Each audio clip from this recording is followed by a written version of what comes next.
The start of the process, the mouth. The digestive process begins in the mouth. Food is partly broken down by the process of chewing and by the chemical action of salivary enzymes. These enzymes are produced by salivary glands and break down starches into smaller molecules. On the way to the stomach, the esophagus. After being chewed and swallowed, the food enters the esophagus. The esophagus is a long tube that runs from the mouth to the stomach.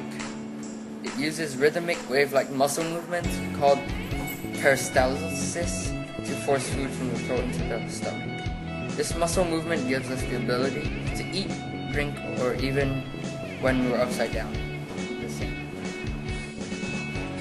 In the stomach. The stomach is a large sac-like organ that churns the food and bathes it in a very strong acid, gastric acid.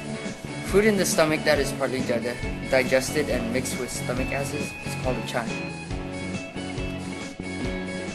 In the small intestine, after being in the stomach, food enters the duodenum, the first part of the small intestine. It then enters the jejunum and then the ileum, the final part of the small intestine. In the small intestine, bile, produced in the liver and stored in the gallbladder, pancreatic enzymes, and other digestive enzymes produced by the inner wall of the small intestine help it in the breakdown of food. In the large intestine, after passing through the small intestine, food passes into the large intestine. In the large intestine, some of the water and electrolytes, chemicals like sodium, are removed from the food. Many microbes in the large intestine help the digestion process. The first part of the large intestine is called the cecum. Food then travels upward, then in the ascending colon.